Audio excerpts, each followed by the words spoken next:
Good morning, good afternoon, good evening. This is Alan Burgos from the hashtag Walk with Lan channel. Welcome and welcome back to our channel. Guys, if you are not yet subscribed to our channel, please do it so now so that you can be a part of this growing family. We are now 8,512 subscribers. Thank you so much, guys. God bless you all. Malapit na po tayo sa 9,000 subscribers mark. God bless you all. Mahal na mahal ko po kayo. I love you all. Mag-iingat po tayo lagi sa araw-araw. Okay, so pag-usapan po natin today, yung national naman po tayo, no? National politics, no? Ang ayon kay Senator Bongo, no? Senator Bongo ay taga Davao 'yan. Ay ang mga bintang daw ni dating Senador Trillanes ay basura, no? Yan, si dating Senador Trillanes ay tatakbo bilang Caloocan City Mayor at si Trillanes ay dating senador ng Pilipinas pero tatakbo nga po siya bilang Caloocan City Mayor, no? Alam niyo si Trillanes, hindi rin po natin maintindihan no. Hindi ko alam kung tatakbo ba siyang senador o tatakbo siyang mayor ng Caloocan dahil nga naman ang punteriya niya ay mga national, no? Yung mga ganyan. Nagsasampa siya ng mga kaso kay Bongo, kay Duterte. Hindi natin alam kung gumagante. Kasi ang focus niya dapat ay sa Caloocan City na, no? So marami naman pong taong tutulong din sa Caloocan. Tama yung isang vlogger, di ba? Parang sinasabi niya na, hindi ka karapat-dapat sa Caloocan at tumakbo ka bilang senador ng Pilipinas. Kaya nga lang, yung senador siya, pag mahina siya no? Mahina siya sa survey. Hindi lang po natin alam kung mahina rin po siya sa survey sa Caloocan City, no? So sabi ni Senador Bongo na taga Davao City nga kakampiyan ng mga dating Pangulong Rodrigo Roa Duterte, Vice President Sara Duterte, minaliit niya, no? Minaliit ni Senador Bongo ang pagsasampa ng kasong plunder laban sa kanya ni dating Senador Sani Trillanes. Ay, maliit lang pala yan, no? Binasura niya, no? Nasabi akusasyon ay rehash, recycled o basura na naglalayong madugisan ang kanyang pangalan, no? Sa isang pahayag, sinabi ni Go na halatang bumalik ang traditional Trillanes. Ano man traditional Trillanes, Titi? Na gumagamit ng black propaganda dahil malapit na ang panahon ng eleksyon. Nako po. Pero hindi mo rin masasabi na panahon lang ng eleksyon dahil nga naman Caloocan City Mayor ang tatakbuhan niya at hindi senador. Ha?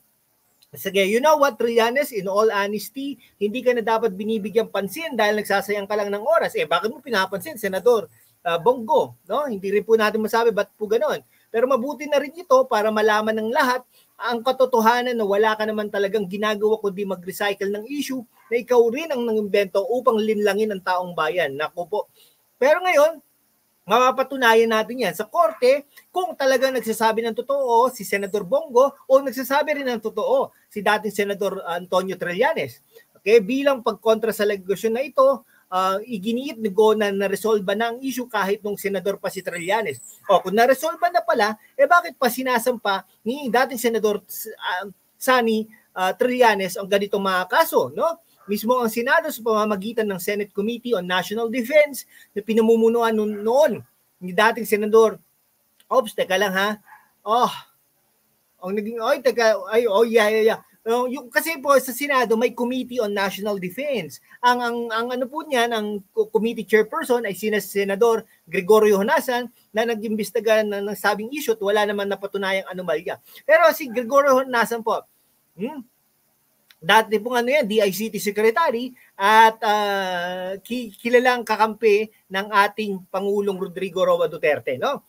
Ang nooy Defense Secretary Delfin Lorenzana na rin ang nagsabi na Senate hearing na wala akong kinalaman at kailanman hindi ko nakialam at himasok sa kanyang ganitong kaso sa Philippine Navy. Yan. Pero syempre, si Lorenzana po ay nasa Bongbong Marcos administration, no?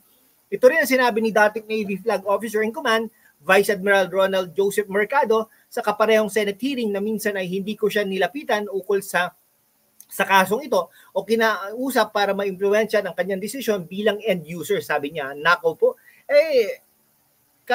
Tama naman, di ba?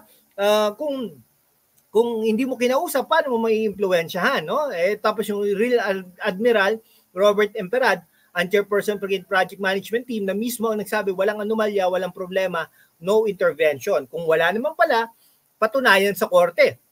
Ang isyong ito ay muling na-rehash at ni-recycle para sa malinaw na layunin ng pamumulitika. Ito ay isang malinaw na kaso ng panirang politika at siguradong senyales ng desperasyon para siraan ako at ang dating Pangulo. Gayunpaman, sinabi ni Go na malugod niyang tinatanggap ang mga hakbang nito upang wakasan ng kasinungalingang ito. Tama naman. Ito, pag ito napatunayan sa korte na walang kasalanan si Bongo at Pangulong Rodrigo Roa Duterte, inahamon ko kayo, sampahan nyo din ng kaso ito si Trillanes, no? Si Sunny Antonio Trillanes na tatakbo bilang mayor ng Caloocan City, no? Pero ako pabor din naman ako na tumakbo ito para medyo in a way mabago, no? May marami po kasi tayong kamag-anak din sa Caloocan City at saka marami pong sinasabi ng mga mga anomalya din diyan, no? Alam naman ng taong bayan kung sino ang tunay na nagtatrabaho at kung sinong attack dog lamang natamad. Kung may dapat imbestigahan, hindi ba ang magulang mo ang may negosyo sa gobyerno at nagsusupply sa military, tao ng humusga. Nako po, yan. Ano na po tayo, talagang political season na.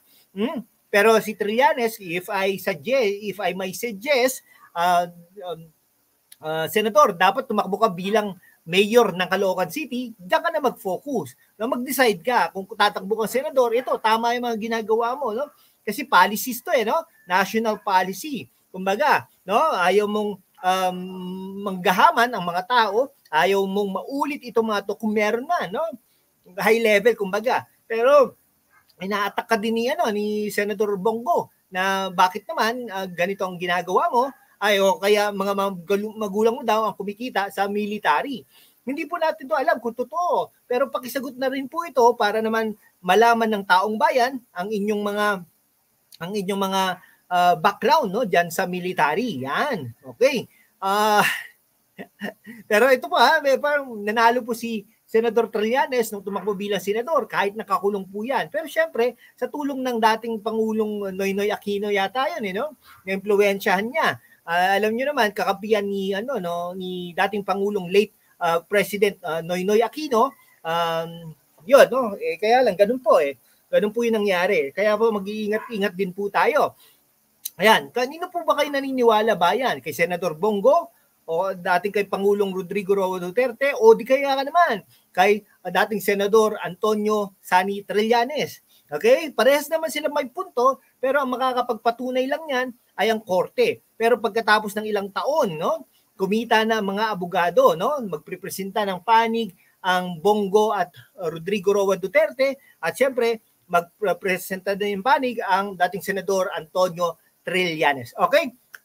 Hanggang dito na lang po mga kaibigan ko. Maraming salamat po sa inyong lahat. Kung hindi ka pa nakapag-subscribe, mag-subscribe ka naman so that we can be able to maintain and sustain this channel. Thank you so much guys. God bless you all.